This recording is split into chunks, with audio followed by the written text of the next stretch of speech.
Hello, and welcome to Deceptions and Death Talking Thrillers. This is a live panel of writers on the resilience of the thriller. I'm your host, Jason Henderson, publisher at Castlebridge Media, home of thrillers, horror, SF, even some romances and nonfiction on occasion. And this event is in celebration of the release of A Forgery in Marseille, a French deception thriller by Janice Nagourney, who also joins us today. That comes out today, and I'm super psyched. We did this last year, and I just like any excuse to gather thriller writers together and get to learn from them because truly, as a writer and publisher myself, I learn more every time I get to talk to fellow writers. So we have an amazing panel. I'm truly honored to get to spend time with you all. So let me introduce you. We have, rolling around on my screen actually, we have Jonathan Maberry, New York Times bestselling author of the Joe Ledger thrillers. He's been amazing us with stories of where his books are going next, especially in media. NecroTek, many others, as well as editor of Weird Tales magazine and a whole bunch of other stuff. Welcome, Jonathan. Thanks for having me, Jason. And this is going to be a lot of fun.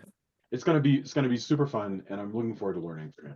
Herta Feely is an award-winning author of 2 domestic thrillers, ghostwriter of 3 memoirs, editor at Chrysalis Editorial. We're going to be publishing a thriller from you next year, and actually, I think we just signed for yet another one. So welcome, Herta. Thank you. Yes, I'm looking forward to chatting. Oh, and let me let a couple of people in. Teel James Glenn, welcome back. Teel is a former stuntman and author of the Bob Howard Adventure Series and Paradise Investigation Series. Hello. Hello there. Hello. We do not have Bobby Nash, but I think he will be around. And Janice Nagourney. Janice is the creator of the French Deception series of international thrillers. She's also one of the most fascinating expats I ever get to talk to. She is an expat lawyer living in Marseille. You've been also a speaker's agent and have had a fascinating career. Welcome. Bonjour. And you're the reason that we're recording at lunchtime in the United States, because you're actually joining us from Marseille right now. So exactly. So exactly. Thank you very much. Oh, absolutely. All right. So the thing that I wanted to bring up first is something that is really kind of fun, which is, I've been on panels where they'll say like, hey, we're talking about Gothic. What is Gothic? And we can spend 20 minutes. We did this at StokerCon last year and nobody knows. And I think actually that in the world of forums, it's actually hard to pin down a thriller too. So any one of you is welcome to chime in, but what exactly is when we say, oh, I'm into thrillers, what is thriller? And I always said thriller is horror wearing a tie. It's just horror. It's just it just tends to have different elements that when we look at it, we go, oh, that's probably more a thriller. But when you think about it, is Psycho a horror movie or a thriller film? So anybody who wants to get into this, when I say, hey, thrillers are bestsellers this year, we need a thriller, what exactly is that? I would say a thriller is any time your hero is running down a mountain with a boulder chasing them. And that boulder can be, they're running towards something before the boulder hits it, or they're running because the boulder's going to hit them. It's anything that truly is compelling your character forward, as opposed to them wandering around and discovering things. Oh, interesting. They're on their way so your somewhere. distinction is against fiction. Like, in other words, Rabbit Run or something is fiction, and you're saying thriller, the person is being propelled by the plot. Whatever is moving you along, it's absolutely, there's a necessity to keep going to get to a conclusion. I sort of looked this up, and one of the descriptions that spoke to me was that there's some level of panic going on in the situation, and that you, as the reader, want to keep turning the pages to find out what happens. That there is, either a situation that's dangerous or compromising or panic-inducing. and that keeps you going. And then, of course, there are all these, you could call them subgenres. Yes. The psychological thriller, the domestic thriller, the spy thriller, etc. Yes. Yeah. Also, I mean, it's funny because thriller to me is less a genre and more a structure. I use thrillers as the framework for everything I write, no matter what genre, whether it's horror, mystery, thriller, science fiction. It's all a race against time to either prevent something bad from happening or to accomplish something bad despite a lot of people trying to prevent it. So it's that race against time which gives that sense of urgency. It doesn't necessarily have to be horror because, you know, as Herta pointed out, that there are a lot of different subgenres of thrillers, and that the variety of them changes the urgency. Like a legal thriller is not going to be something that's going to take place over, say, 48 hours. Right. But a biological outbreak thriller could, you know, if you're trying to prevent it. And I use the thriller model for absolutely everything. I like that urgency, and it also helps the writer condense the story into the fewest possible hours or days for it to unfold, which increases that, you know, the pace becomes almost visible to the reader. They see that clock ticking, and they got to have to get right. Yeah, the Mission Impossible opening to me completely sums up the concept of a thriller. You light the fuse, and you got to get there before it blows up. That's you know, that's everything about a thriller. Is it's got to keep moving. There's no time to sit off and do a little navel gazing and, you know, have long bucolic flashbacks because you're on your way somewhere. Well, there is a time for that, and it's actually exactly in the center of the book, usually. Yeah. Well, it's there, but I mean, there's the genre of suspense, which is more about the experience while you're in it. Thrillers more about getting to that last thing. Well, that's interesting, Jonathan. You just made a distinction that never occurred to me before. But like you said, the genre of suspense is so. Forgive me? I'm not trying to be ignorant or even argumentative. I'm just curious. Do you think that a suspense? I would say a suspense thriller. Would you say a suspense story is different from a thriller? Sure. Suspense story doesn't depend on a huge resolution. It's about the experience. That's why Stephen King defines himself as a suspense writer, because it's all about the character experience in the moment. Whereas a thriller is more about what that character needs to accomplish by a certain time for good or bad. And I mean, all movies have suspense in them. Almost all stories, books and movies have some element of thriller. I mean, even the pokey little puppy getting that ball out from under the couch is a thriller. It's a race against time. Is the puppy going to get, you know, it varies depending on the story, but they have suspense, they have thriller elements to it, but they are not the same thing. They're two different components to, you know, that a writer can use to build a compelling story. And according to Hitchcock, if that we know that ball is a bomb, the suspense is whether or not the puppy's going to set it off. Because his whole thing was suspense was having a bomb on a bus between two people, and they don't know it's there, but you do. But we know it's there. Yeah, right. The reader knows it's that there. Was his definition is it going to go off? Yeah, that's true. You know, it's. Herta, were you going to say something? I wanted Janice to tell us what her definition is or whatever, because thank you. I'd just like to jump in and I think today thriller is really a marketing category. And books are called thrillers to attract people to buy them for all of the reasons that you've said. And afterwards, you have all of these subgenres. So finally, to me, it's a category that's so amorphous that I'm not sure that it really means very much. You have the idea that it's based on a plot. You have the idea that there's tension. You have the idea that there's a problem that has to be resolved.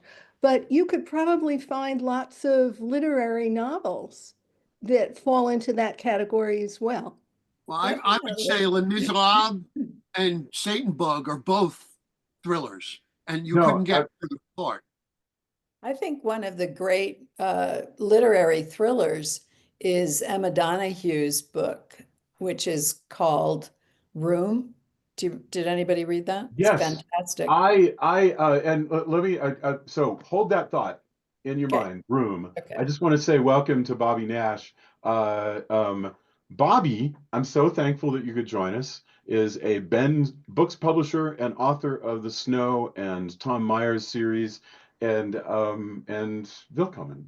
Thank you. Thank you. We're having a wide-ranging discussion right now on what makes a thriller, and Janice, whose book comes out today, actually threw a grenade into the room by saying she thinks it's amorphous and really just a marketing term. And that's a daring, it's a daring thought. But Janice, you've got cars blowing up, and you're in your book. I mean, there's still an element of I don't know what word to use, visceral. Gosh, I'm trying not to use thrills. You're not supposed to define a word with a word, right? With a word. So you know, it's a tough one, but you're not wrong. I mean, you know, in the end, a publisher looks at a book and goes, what is this? Is the Ready Player One? Is this YA or is this science fiction? I don't know. Where am I going to be able to sell it this year? And so this year it was called science fiction, and the year before it might have been called YA. So, you know, who knows? Herta, you were talking about Room. So well, actually, I want to respond to Janice, and I think that yes, maybe it is a marketing technique, but it does help, whether it's the viewer or the reader, compartmentalize a little bit what this story or this book is going to be about. For example, if I'm going to TV or even a book and I want to see a rom-com, that's very different from a thriller. Maybe there is a rom-com thriller, but then what is thriller? So there are all these different thrillers. We already talked about crime, political, disaster, etc. But there's a thriller element, and I think it's what you were saying earlier. Who is that? Let's see. That was Jonathan, I think. You know, that it has that element of time where you're racing against time. And then you really know, oh, I'm watching a thriller. So, anyway, that's a really good point. I think it's both. I think maybe it is a marketing thing, but I also think it is a thing. Yeah, structural and marketing, but they're not the same. Structural and marketing both use the word thriller for different reasons. Structural is the writing, thrilling is the marketing is the selling of it. They have different interpretations of what thriller is, but from a writer's perspective, it is definitely a structural thing. It's how you. Yeah, I agree with that. Getting to that ending to prevent the big bad, just beating the clock. Can we switch to? Oh, sorry. Go ahead, Teel. I was just saying, I would add to that things like suspense or horror are seasonings. That if you have enough of the seasoning in one or the other, then the book might be more considered a horror book or a thriller book. But ultimately, it's about compelling the reader to get to the end. You want them to not be able to put the damn book down. Yes. They want to be able to turn that page. It's an old movie thriller, an old movie serial. You want to know what's going to happen at the end of that chapter. And that can be emotional too. It doesn't have to be blowing up cars. It doesn't, it can be a legal thriller where are they going to find out how to circumvent that legal ploy that was just dropped on them in chapter 5. So, well, you know what's funny is Jonathan gave us an assignment earlier that just suddenly half of my mind is now occupied with that, because Jonathan, you said, and you're not wrong, you were like, it'd be super hard to do a real-time 48-hour legal thriller, and immediately I was thinking, yeah, it would, but not impossible. But not impossible. Like if you take The Social Network, which is a movie that takes place mostly around a deposition. So it's basically just a play that takes place around a deposition, people walking out into the hallway and back in. And I realized you could turn that into a thriller somehow. I don't know what. I don't know how. There's something there. Think of the TV show 24 Hours. Yes. It was a story that ostensibly took place in 24 hours. And they tried to move it along in actuality. And some of that was legal complications with who's going to succeed to the White House and all the rest of it. So, yeah. you know, Yeah, you want to keep somebody doable. from exiting. Very simple scenario. You want to keep somebody from exiting a jailhouse because they've just gotten sprung because the lawyer did the thing. And so now you've got to do the thing to keep them from being able to walk out the front door. So you got to get a hold of a senator to do all, and there's, you can invent ways to turn a walk down a hallway into suspense.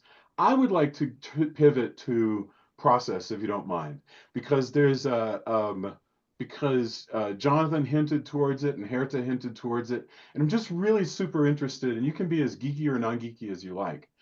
But like I take classes all the time in different structures. I've used Save the Cat.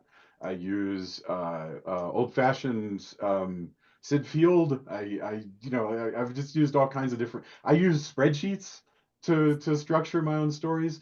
What do you guys do when you sit down and I say, hey, can you pitch me something by Tuesday afternoon?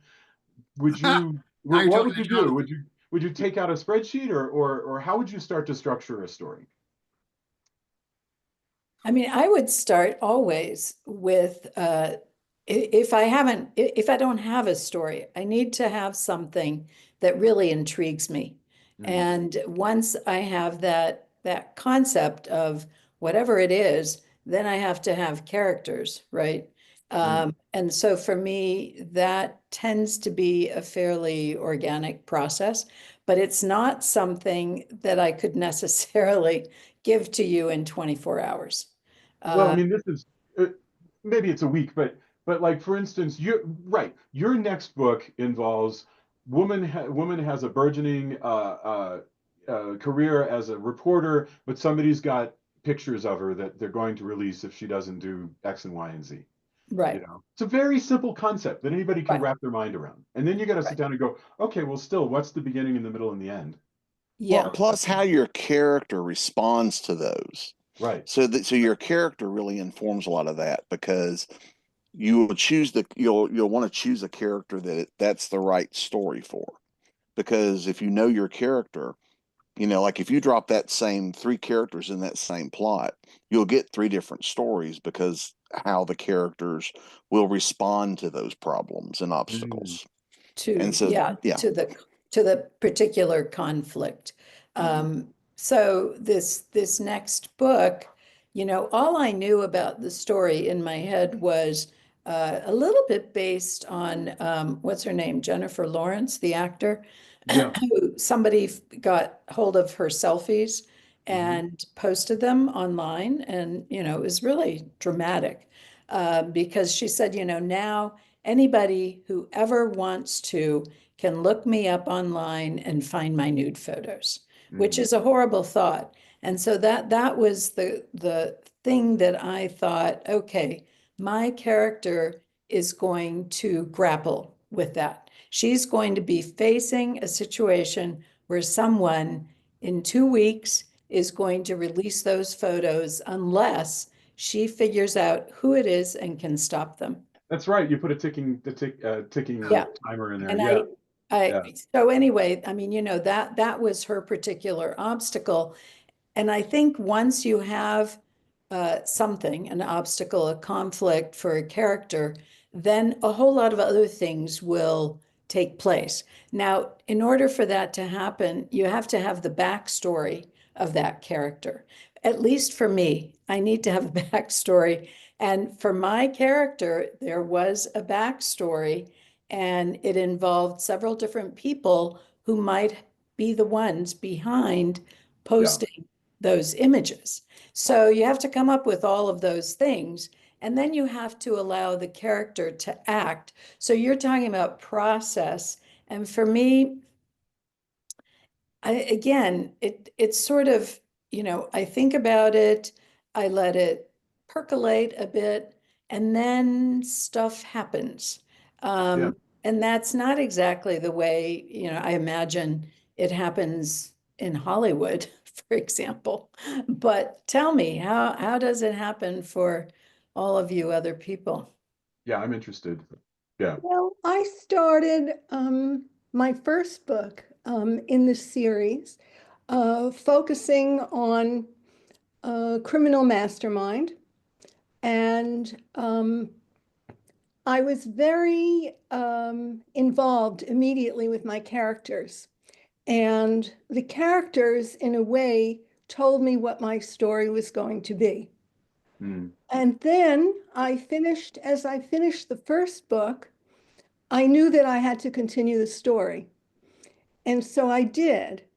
And in each case, it was really the nature of the characters that determined the plot. I know that sounds crazy, but I really could see where my characters were going, what the problem was, and how it was going to be solved.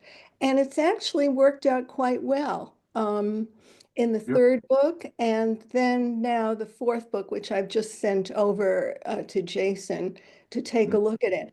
But for me, the characters are so important. And you talked about a backstory. I have backstories that are not even in my story, but they're backstories that I know myself that tell me more about the characters. And what I did is I wrote my backstories and I have them separate, but they were something that helped me to develop the characters. I agree with that. To me, it's also if the character has a major problem, which is the external problem, they also, to me, have to have an internal problem. There needs to be something working against them within their self. So, so there's a double tension going on. I have to get to such and such in time, but at the same time, I'm dealing with the fact that I've got my own issue that's going to keep me from it. And then it becomes how they interact with the other characters. But they're definitely, it always begins with character. I agree. Well, the underlying theme in all of my books is deception. So, of course, what you're saying segues exactly into that, because that's how you deceive yourself and how you deceive other people. So there are different levels of deception, but it's deception that for me defines the characters. When I'm plotting preparing a pitch or plotting a novel, it starts with concept first. Like I subscribe to tons of journals and newsletters for various areas of science, medicine, politics, history, and so on, looking for something that's going to trigger an idea. Get the idea, then you have to say, okay, well, like for example, I wanted to do an outbreak, forced outbreak, a bioweapon outbreak thing. I needed a bioweapon that would make sense. Fished around, happened to be reading something about rabies. Rabies is a great thing, but it's hard to actually get rabies. How do you make rabies communicable? So I did some research, found out that if you married it with pertussis, whooping cough, you could have a delivery system for rabies that does not exist currently in nature. Once I have that kind of a concept, I then fall back to character because I need to know whose lives are going to be most negatively and most positively impacted by a threat like that. The positively would be the bad guy, and then what's his worldview for doing this? What does he want out of that? And the positive would be who would be hurt by it, who would be positioned to stop it, who would be an information source. And then, from that, you can build out a cast of characters who have a genuine human stake in those events. And then from there, I go to plot the actual book. And I do a rough outline. I never do a deep, like a prose style outline, like some people do, where they do, it almost reads like a synopsis. I don't do that because it prevents me from pivoting during the organic growth process of writing the novel. I want to be able to pivot very easily. You can't expect logically, you can't expect to have all your best ideas the day you write your plot. So the plot is a rough mathematical equation of cause and effect. This incident plus that incident leads to this inevitable ending, and that creates a structure.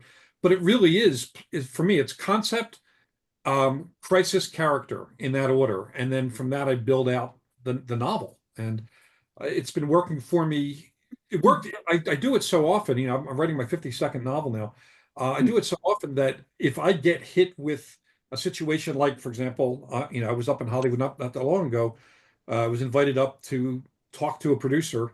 He didn't even know, he knew about me, but didn't know what I wrote. He just wanted me to pitch ideas to him from either from my own material or something new that fits in my wheelhouse. And you have to come up with that stuff like at the moment on a dime. Yeah.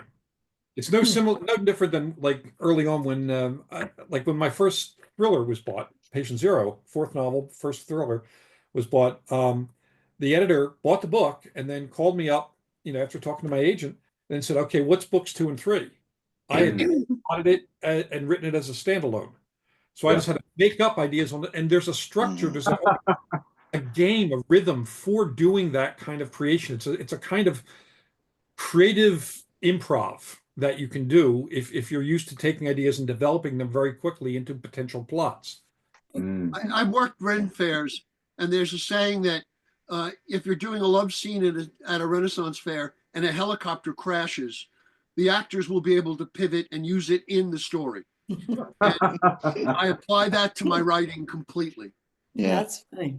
I've had that. I had that happen too, where like a publisher's like, they called me and says, "Hey, we need an idea, like right now," and I had like bits of ideas in the back of my head, and I slammed like 3 ideas together and says, "What about this?" And they bought that, not knowing I was just pulling it out of thin air, But I can't outline either. I'm kind of like Jonathan. I can't do like a solid, like a big thick outline. My problem is when I go to write the book, I feel like I've done it already. I've told this story already. I'm ready to. If you do the outline, I'm ready to move on. So my plots are simpler. I know, boom, boom, boom, these things have to happen, and so I know that. But then I follow my characters to see how they get me from one plot point to the next. Wow. Or once, and that way I find those happy accidents or those things I hadn't planned before because the character does something that I wasn't planning. I've had a character who was supposed to be a one-night stand. At the end of her chapter, she's like, "I'm not leaving." Yeah. Right. I had to kind of revise the rest of the novel to make her a co-character. A character in concept is different than a character when you're writing it. They become alive. And they they'll do that, that whole thing. It's like, well, I'm not doing that, because people that are not writers are always, well, just they'll do, you're the writer, they'll do whatever you want them to. And we all know that's not true. No, and that's wrong. It's bad to manipulate your characters. I was at a conference that Carl Hyacin spoke at, and I loved this thing that he said, which was, I get all my best ideas from Florida newspapers.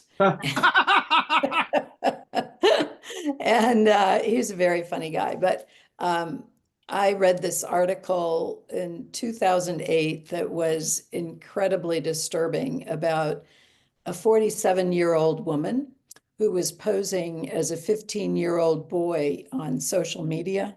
And she ended up cyberbullying, excuse me, a 13-year-old girl who then committed suicide.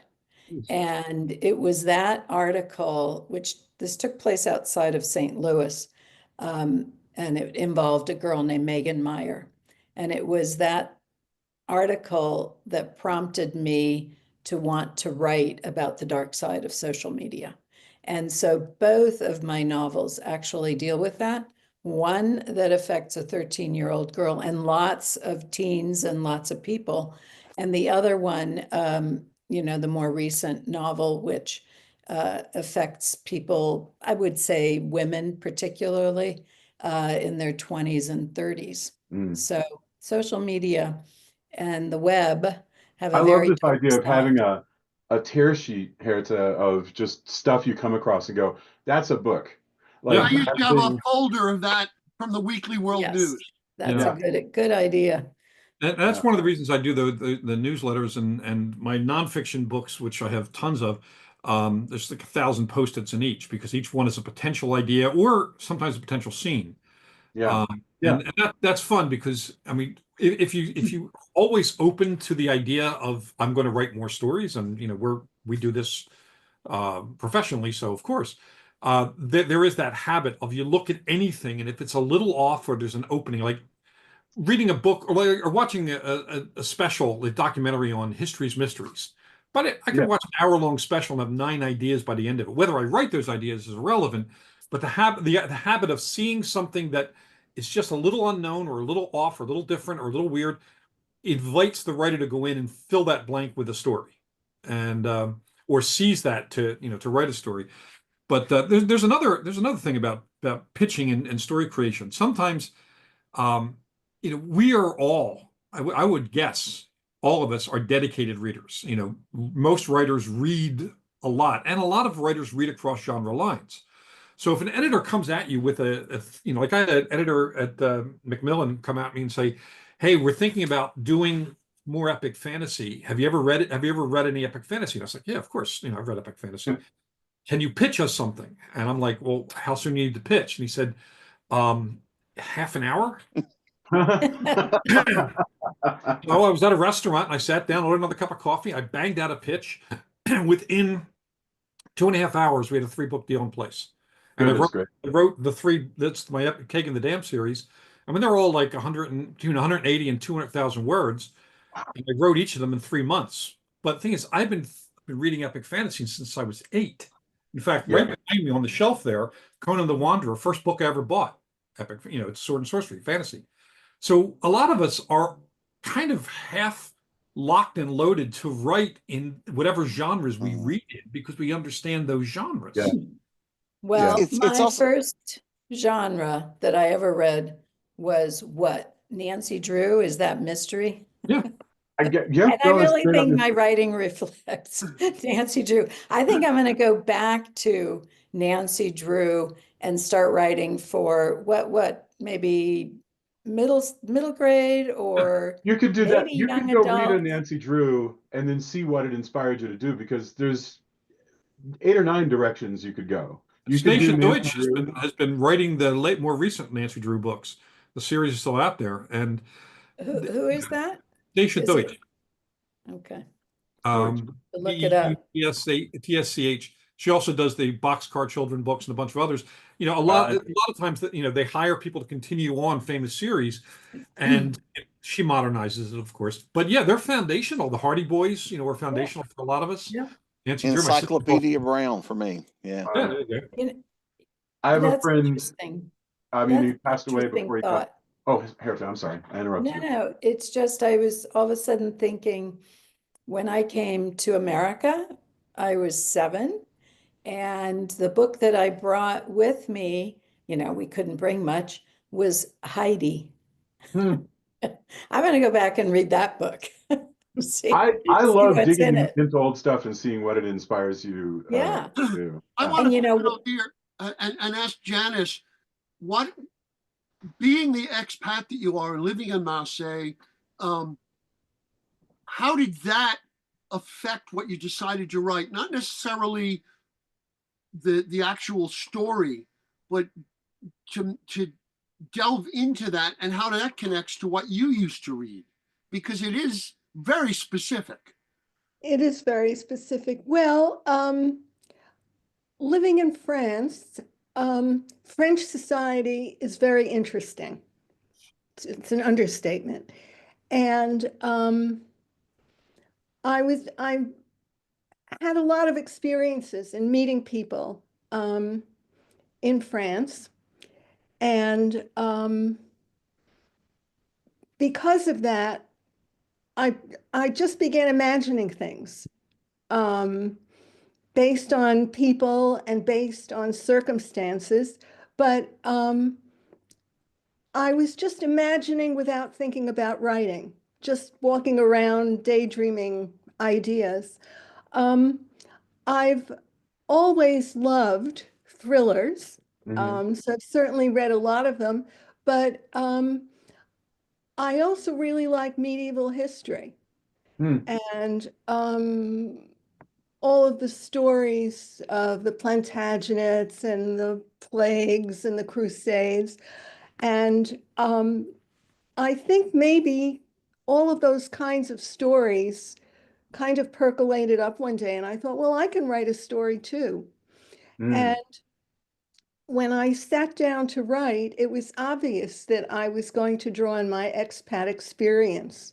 I mean, Yeah. I could have written about something that happened in the United States, and in my books, I have Americans. So they do bring their culture with them, most definitely. But my focus was really on French society. And again, I hate to sound like a broken record, the notion of deception Mhm. in French society. What's an example of decept of you mean such as like the lawyer who pretends that he has a lot more money than he actually does when he's moving through these, or what are Well, some of I think one of the really foundational examples of deception is Alex and Eugene, each of whom keep things from each other. mhm. And This is and the the central fact that relationship in and this. the fact that they do creates this tension and creates complications in the story, which otherwise would have been very linear, but it's not. And all of the characters, every single character in my books is is guilty of some form of deception, Mm. self-deception or deceiving others, every single one.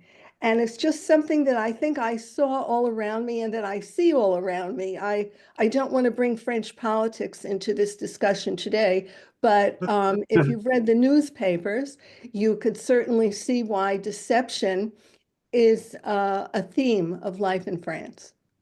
You know, I also love the fact that you're talking about art and forgeries and art theft, which is something that really intrigues me. I don't know if you've read that book called The Art Thief by Yes, Michael Finkel, is it? right on my shelf. Amazing book, right? I mean, it could be fiction. So, what made you decide, in addition to all of those sort of personal deceptions, to incorporate art? Art. Well, one reason was one of the people that I came across in France was someone who had his fingers in many pies, and one of the pies was art. Mm. Um, and that just sort of got me thinking. And I then did quite a bit of research on the art market because I really knew nothing about it. And I read as many books as I could. And then I thought again about this person and I invented, I just invented their life to put into the book. Um, and I'm constantly interested by forgery and how the art market is such an example of deception and dishonesty. I clip articles from the New York Times with great regularity and file them away, thinking, oh, yeah, maybe I can use that in the future. Well, it's a world where if and I'd like to pivot to questions, and if we don't have any, I'll ask you about characters, but it's a world, Janice, where people don't really want to know if there's been a lot of deception. Like if you just spent $8 million on something, it's not just pride, but it's value in keeping up the ruse if it turns out that was not real, I you want to know? buy Well, that banana. that's the story in the Marseille book. Yeah. I mean, that's one of the elements in the Marseille book. How is it that people buy works of art for less than what they think they're really worth because they deceive themselves. They don't want to look at it face to face and see what they're really doing, or they purchase art because it will make them look good to other people. It has nothing to do with the spiritual experience of regarding a painting. And that's the Marseille book. It's right there.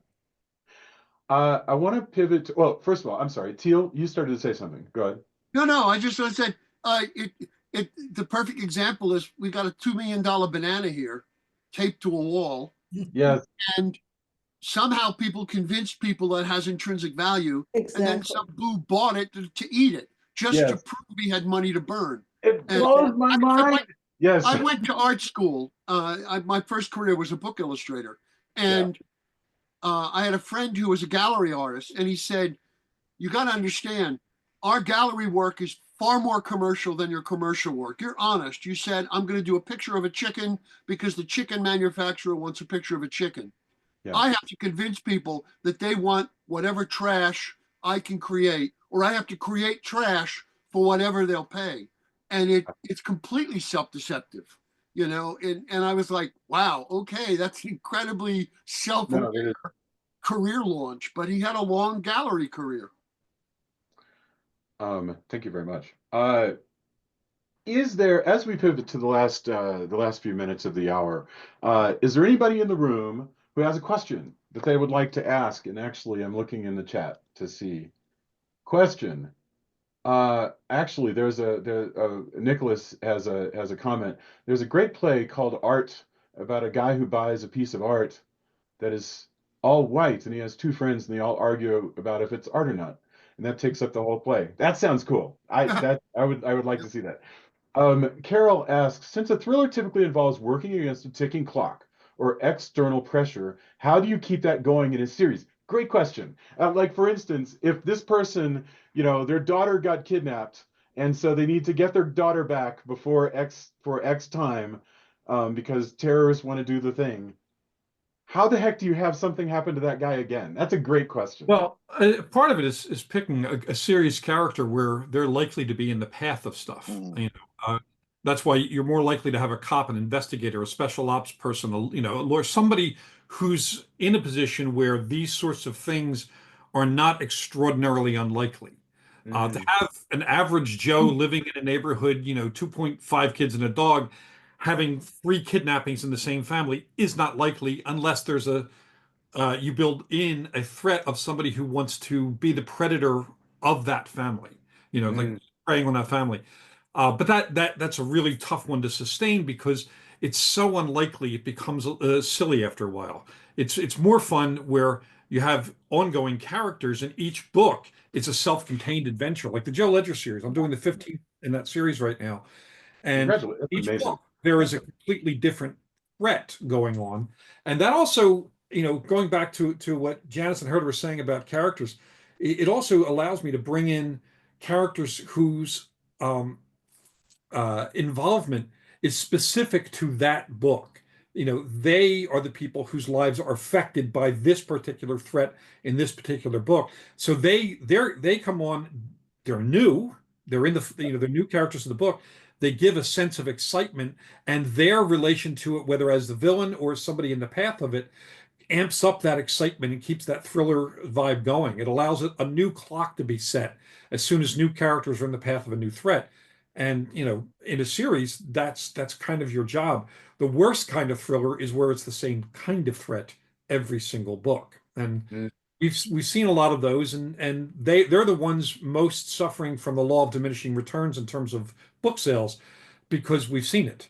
And I'm not going to name any names, but when I was talking with Chad Stahelski about the Joe Ledger development for TV, he brought up a writer that we both really like. We like him as a person. We like his books, but it's hard to distinguish one book from the other because they're exciting, but it's the same level of excitement for each book.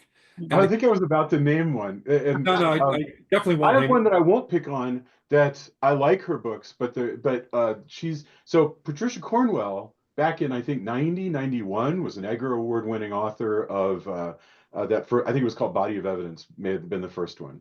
The Kay Scarpetta novels. And so she created a series character, which was, she's a medical examiner. But to keep those books going, she's turned that series, and this is not a complaint, all right? She has turned it into a soap opera. I mean, there's a serial killer in every book. And Cornwell's character races around the globe because she gets called in on serial killer cases. Brilliant. That's all you need. But to fill out these things, she's just introduces countless characters, and they have long soap opera developments over the course of multiple books. You can't even pick up just one, really. Well, John Sanford does something similar in that he's had his Lucas Davenport series. I think there are 35 books in the Prey series now. What he's done is the character has changed jobs, and like he was an investigator here. He was now he's a secret service, not secret service, federal marshal. Completely different group of characters he has to relate to, different types of threats. His family drama has played out, and now the adopted daughter has her own spin-off series. And some of those, the most recent book, Toxic Prey, combines the spin-off series and the main series, so they're both fighting the same sort of thing, which creates an interesting dynamic. It's soap opera-ish to a degree, but the characters still have to earn their place as central characters. And that's a tough thing, and that's why you can't just write another book in a series. You have to reinvent the character dynamic, reintroduce, because some people will be starting with that book. They won't be starting with book one. Right. And they can't, you should not allow them to feel lost if they step in. I would also say that what I said before about you've got your external and your internal dynamic is the thing that keeps the series alive, is that the internal dynamic of the character, they have to change and grow and confront some other part of themselves or a larger part of whatever problem they started with as the books go along, so that you're watching them progress. Because the worst thing is a character who he's the same character in the first story as he is in the 20th story, even if everything else has changed. People good change. example, this is James Bond. The first like 5 or 6 James Bond books, he actually went through a pretty serious series of arcs, his torture and recovering from that, his wife being murdered. But then they hit a moment, like a point in the series where I think Ian Fleming got bored and it was just a paycheck to him. And the later books are the character doesn't change at all. Doesn't change at all. Right. And then when they hired writers to come in, the publisher didn't want the character changed. So same with what they're doing now with the Spencer novels and the Jesse Stone novels, Robert E. Parker. I love the guys who bring that up. Mine, but the publisher wants it in a box and not grab it. And that is a disservice to the series, the original writer, the original series, and it's a huge disservice to the readers. Well, that's why people wind up doing versions with the serial numbers filed off, so that you can do, what if James Bond is OCD, or what if James Bond is, what if James Bond is less of a misogynist or more of a misogynist, we have a whole series, by the way, of anthologies called Thinly Veiled, where we say pick a character and file the serial numbers off, but series. And it's a blast. Let me ask you a question. Oh, go ahead, please. I wanted to say one quick thing, and I'm hoping that we have time for each person to just say one of their favorite thrillers. But I realized as I thought about the ones that I liked, and I wrote it down because there are so many, I realized that every single one of the ones that I read had been turned into either a series or a film. So they do lend themselves, right, to... Yeah, I guess they do. Yeah. Anyway. Even in the world that we talked about series just now, but like Harlan Coben thrillers, none of those continue. They are all one and done. You know, and that's just the Myron Bolitar is an ongoing character. Yes. But he has since branched out more into standalone thrillers for that exact thing of the fact that you can come in anywhere. It's an open door with each new book. Yeah. And with his Netflix is like turning them into miniseries. So you get like this 6-episode thing that adapts this one novel. Right. So, and they can do that. It's always a better way to adapt novels anyway. Well, for sure. For sure. Yeah.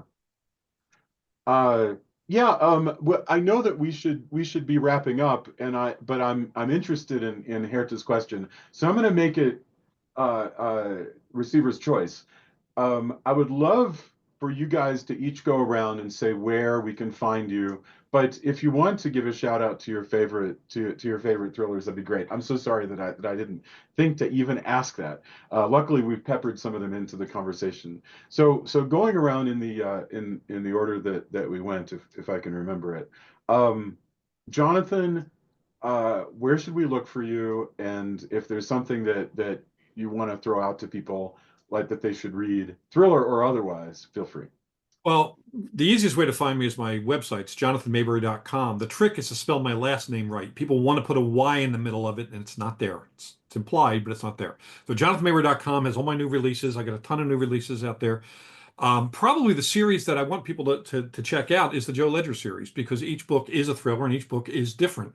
And we're developing it for television right now. And one of the just real quick on that, when I met the guy who optioned it for TV, the first thing he told me is, I'm not interested in making Joe Ledger movies. We'd lose all the character development. I want it for TV, and it's exactly what it should be. But my favorite thriller of all time is, well, it's also my favorite mystery character, Travis McGee by John D. McDonald, my favorite mystery character. But the Green Ripper is a real thriller, because it's all character, and mystery and suspense. And then he realizes, like about 3/4 of the way through, that he has to stop a terrorist attack. And it didn't start off as that kind of a book, but it became it. And The Green Ripper is a fantastic thriller, holds up really well. It was published 84, maybe a couple of years before the author died. And I listened to the audiobook of it probably every other year. Love that book. Wonderful. Thank you. Herta, Yeah. what about you? It was so funny when you said that. I thought, what does he mean? Where can people find me? Here I am in Chevy Chase, DC area. But I have a website, hertafeely.com. You can find me there. And I don't really have a whole lot more to say about that, except that I'm super excited about this new relationship with Jason and Capital Bridge Media, Castlebridge, excuse me. I'm with you. I live in the capital. I'm with you, sister. It's fine. How about an imprint of capital of it? Capital. The capital is driving me crazy. I want to get out of here. So, but I'm hoping that we can do a repeat of this next year in September, or sooner. And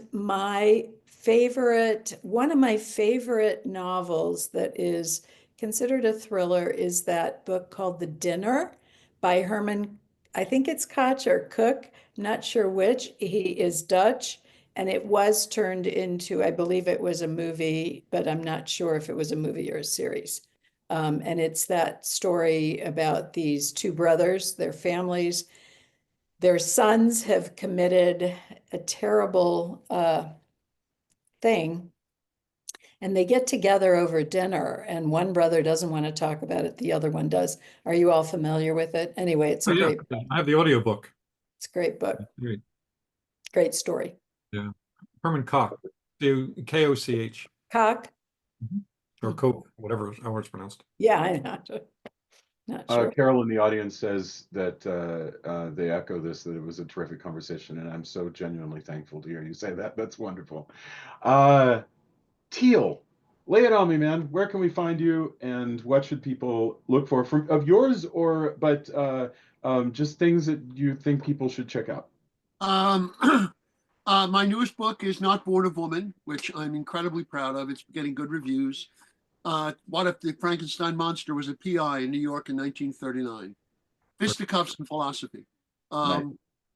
And you can find me at theurbanswashbuckler.com, a very ancient website that needs to be updated. And I got to say, my favorite thriller, as Herta was saying, is The Satan Bug.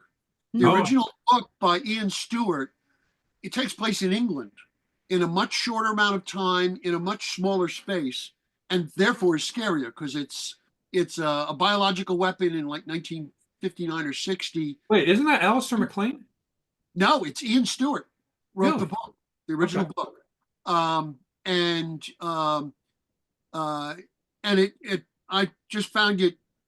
The movie is great, but the original book I found stronger because it's much more grounded. It's much less James Bondian and much more. It would have actually worked really well as a BBC TV serial because it's all sort of small rooms, realistic people. And and again, probably due for a remake at this point, even though the original film was excellent. But yeah, so ancient history, but really good. Cool. Thank you very much. Let's see, which order did I go? Janice, what about you? Like, first of all, what's your website, and what, I mean, other than your own book, which literally came out today, but so Forgery in Marseille is there, but what would you want to lead people to? Well, the book that came out today is the third in the French Deception series. So there's a forgery in Paris and a forgery in Lyon. They're standalone stories, so not necessary to read them in order. I think it's probably a more enjoyable experience if one does, but not necessary. As you said, you can find me at janicenagourney.com. Otherwise, you can find me almost always at the beach in Marseille, even in the winter. The water is never that cold. I made a list of some of the thriller writers that I like a lot. But I have to say, if I had to tell you one book that I really love, in fact, that I reread during COVID, it's the Wolf Hall trilogy by Hilary Mantel, which to me is the most perfect writing. I know this is very personal, but I would have to say that's my very absolutely favorite series of books. Wonderful. Thank you very, very much. By the way, in the audience, Nicholas says somebody needs to mention the 80s and 90s erotic thriller genre, and that is so right. Oh my God. That I've been wanting to find a way to reintroduce erotic thrillers, but just like with Gothic horror, or Gothic romance, it's so difficult to find an author who both knows what it is and is interested in doing one. And that's two hurdles to get over. Because one, you have to know what an erotic thriller is, and then you have to be interested in doing one. But yes, I love that whole genre. It is awesome. But yes, Bobby Nash, where can we find you? BobbyNash.com is my website. That'll link you to everything. My first thriller was called Evil Ways, which you can see the cover there on the back wall. I described it as, this is how I sold it. I described the plot as, imagine if Die Hard's John McClane found himself in an 80s slasher movie. Oh yeah. That was the pitch that the publisher's like, yeah, I'll take that. Lives up to that too. Yeah. So that was one. But I love reading crime thrillers. I read a lot of those. The Michael Connelly books, the Bosch and Lincoln Lawyer, those are all good. Alex Kava does a great series about a dog handler. It's really good. There's a lot I could name a whole lot more, but I love those kind of crime following, each one kind of follows a different case. And I always enjoy those. So those are really, really good to read. And the TV shows for the Connelly stuff has been really excellent. For the which, I'm sorry? For Bosch and the Lincoln Lawyer, they have been fantastic. Yeah. Yes. So everybody, I am so thankful that you would join me to discuss thrillers. Second year in a row. This is such a blast, and it is important to me that I maintain relationships with both readers and writers. So if you want to do this again, but you're saying, what would make it better is if we did this thing, you let me know, because I want to make sure that we do more of these, and I want to give everybody, both connected to Castlebridge but just friends, opportunities to make sure that their work is getting out there. Well, thanks so much for doing this. Thank you. Absolutely. Yes. Thank you so much. Janice, congratulations on the new book. Congratulations on your book. Yes. Thank you. Congratulations. Everyone be kind to one another, and go out and do wonderful things. I'll talk to you soon. Bye, everybody. Awesome holiday. Thank you all.